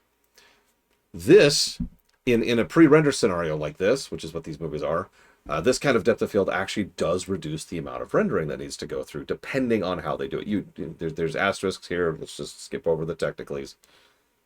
So, it looks cheap. Probably because it is. Then, there's the main plot, which is the kids are getting tablets. That is already dumb on several levels. But, like, then they bring Woody back. Now, I don't want to say that Toy Story has like some strong canonized lexicon of lore that should be adhered to. But Woody left the narrative thoroughly. Woody's gone. That's kind of a major point of Toy Story 4, is that Woody's gone. So the first thing they show, first they show the toys, then they show the kids. So the third thing they show, is that Woody's back. They even have a whole scene later where he actually comes back and is like, hey, what's up? I'm back. Like, it's just... that's just spitting on it. So, yeah, everything's awful because... And the whole idea being portrayed here is that all toys everywhere are slowly getting destroyed by the overwhelming surge that is the tablets. So then he comes back, and it turns out, oh, hey, look, watch. I'm not going to turn on the audio. Just look at this. It's good to see you again. Aw, because they're both back. Isn't that great that we got those two back? Isn't that a great thing that happened? And we have some dumb all the jokes in this suck, by the way, every single one of them. There's this line here, as they're arguing with each other, and they say, oh, it's good to see him fighting again. No, stop jingling the member berries. No, the animation's bad. Like, I'm sorry, bad is relative. But, like, you know what this reminds me of? The animation you see on every other CGI kids show going out right now on TV. That's what the animation looks like.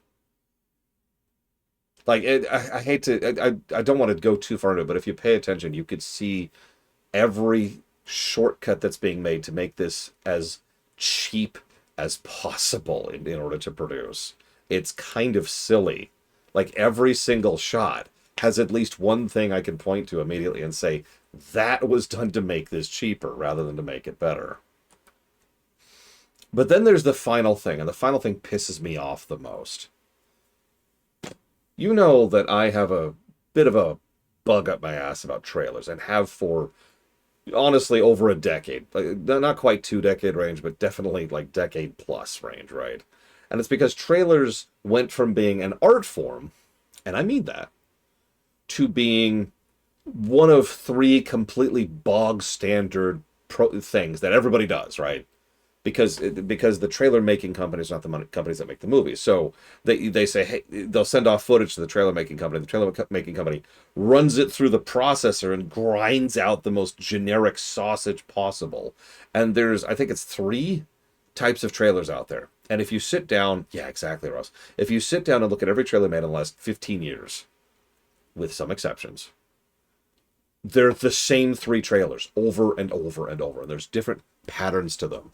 And this is one of those.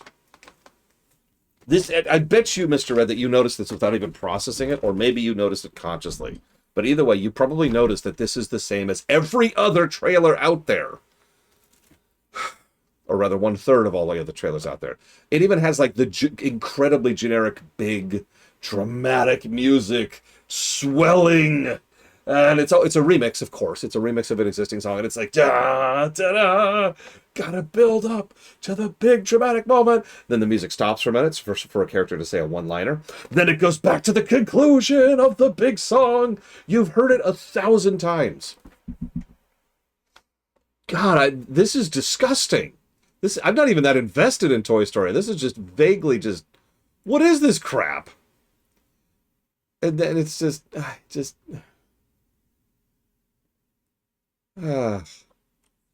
Oh my God, I hate it. I hate it. I hate it. Thank you. Thank you, Mr. Red. I hate it. Now, let's get back to Eldritch Horror, shall we?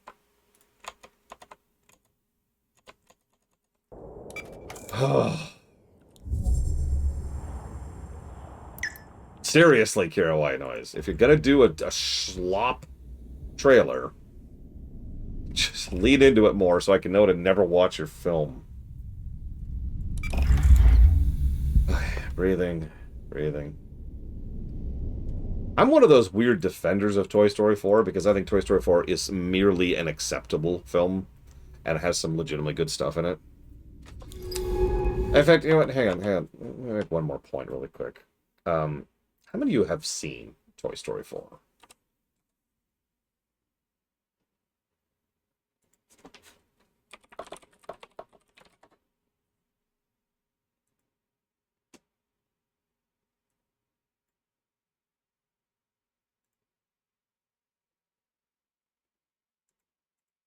Okay. I want to make a point here, okay? I want to make a point. Because Toy Story 4 is irritating in several ways. I still think it's a good film. I still recommend you watch it. But let me just make a point, okay? I know I'm the weirdest person to go down the rabbit hole on graphics, but I want you to pay attention to the very specifics of this scene, okay? Let's make sure we're at as high as 720 is as good as we're getting, whatever.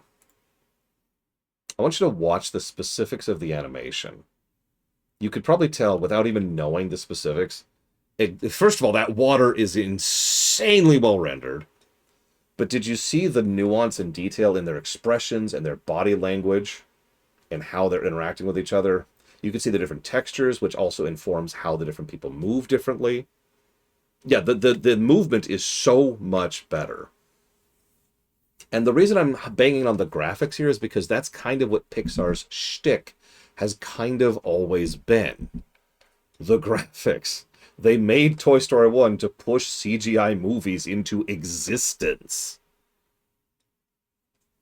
This water... Yeah, I want... For those of you who understand water and 3D graphics, think about the scene you're watching here and try to process how absolutely insane creating the scene must have been.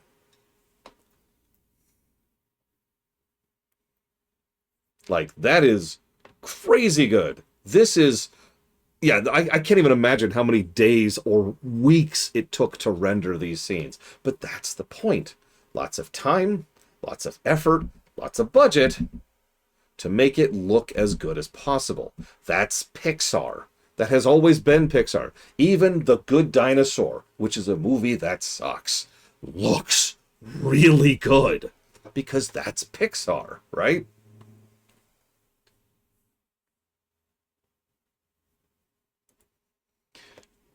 So that's the... I hate to bang on this, because this is not the first time I've had this particular betrayal before.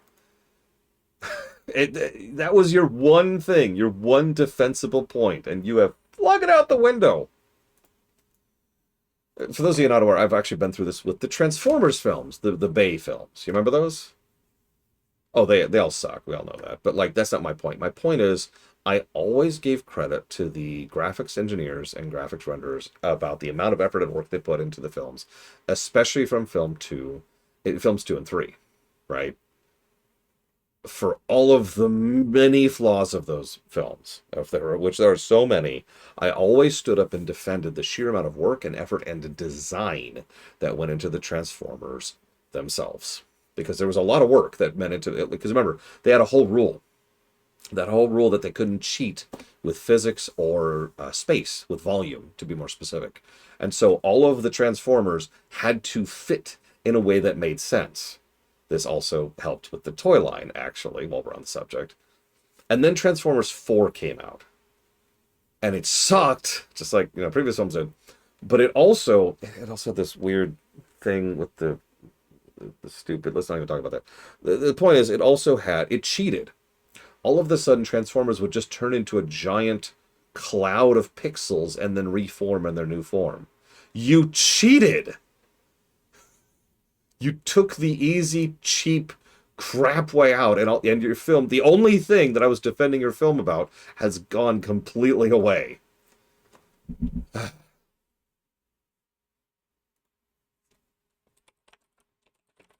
By the way, you should totally watch Transformers 1. It's a much better film. Anyways, back on target. Sorry. Let's get back into hell. Let's get back into hell.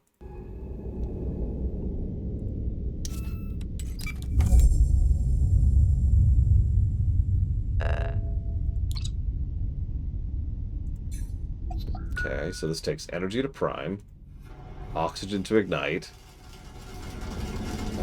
Is it working? I can't even tell if it's working. There we go. Okay, we're good. Okay.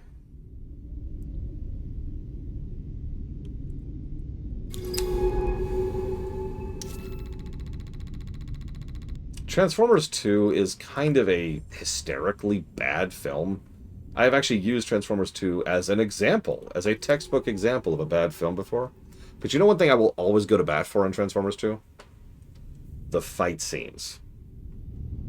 Real work and effort and time and money and care was put into those fight scenes, and they kind of looked badass. Watching Optimus Prime... Yes, I did watch Bumblebee in the theaters, actually. Watching Optimus Prime berserker barrel roll his way through like a 4-on-1 fight in the forest was awesome. Just to name a specific example there.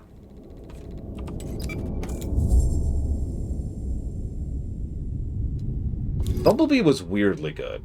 Oh my god, what's going on with my graphics?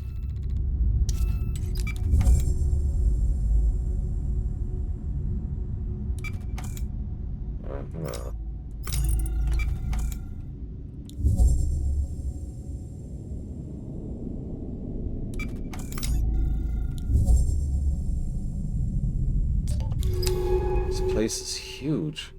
How the hell was it built down here?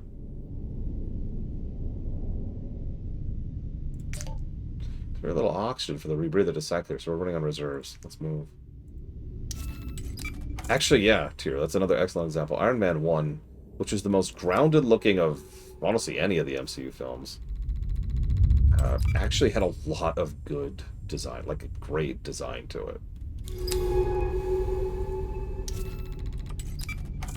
Good night, Elizar. Get some good rest.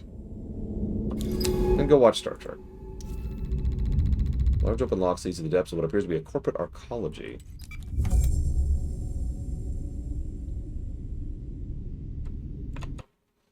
Oh, this is terrifying. It's not as terrifying as Toy Story 5, but still terrifying.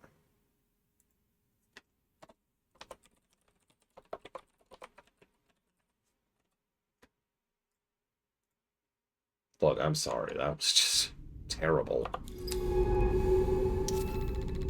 Both doors of the massive main lock sit open. The entire arcology must be flooded.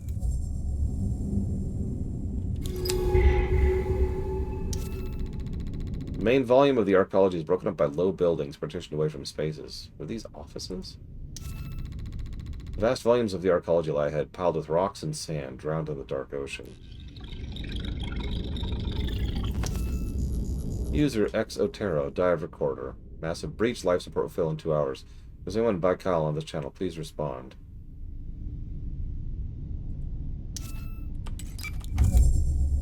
Those are Baikal markings. What was an Exoplanet Extraction Corp doing here? I bet we can answer that. It worked for Baikal. I mean, it worked for Baikal. They built this suit. They built the base.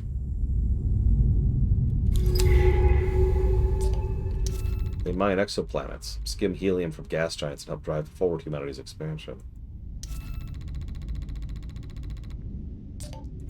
If they discovered life, we would have known. Everyone would have known. Unless...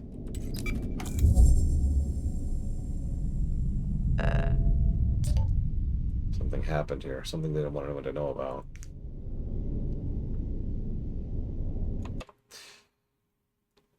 You remember what I mentioned earlier about how far down you can go in films?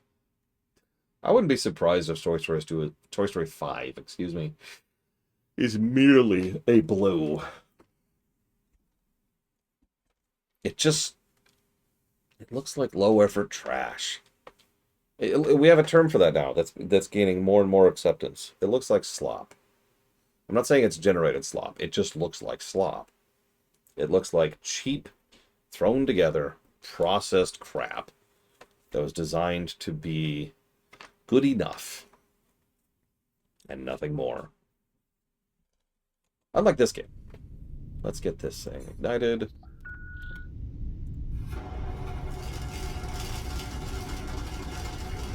Yeah, exactly, TSP. Yeah, how long ago was, oh god, I can't think of the name of it. Soul. How long ago was Soul?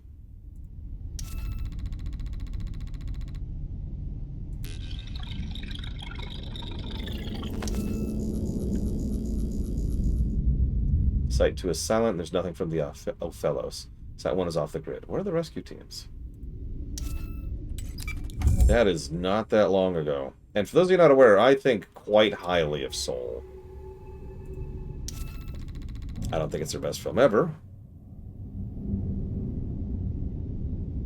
But...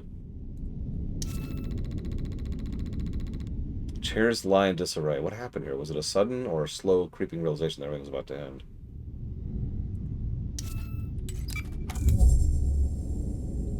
What are those?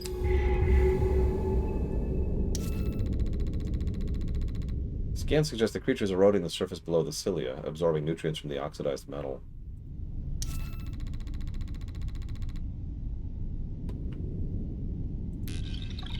I was not a fan of Onward at all. I saw that one in the theaters. Disobedience will be reported. Consider your next action carefully. Damn it, Kosha, we're dead and buried here.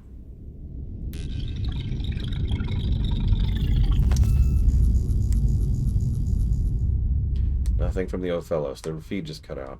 Being erased here. Baikal is pulling the plug.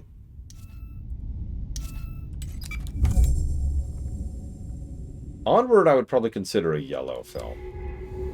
Which, I mean, is low for Pixar. But still, as yellow as intended to be, kind of puts it ahead of the pack.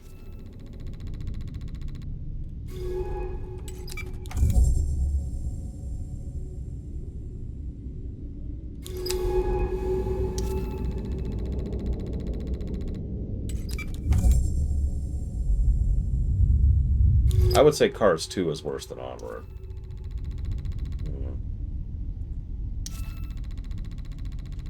I actually never saw Inside Out 2.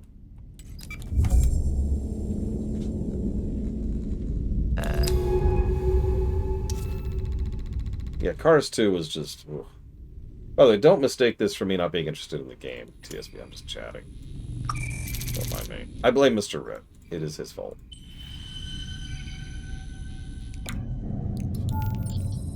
Damn you, Mr. Red.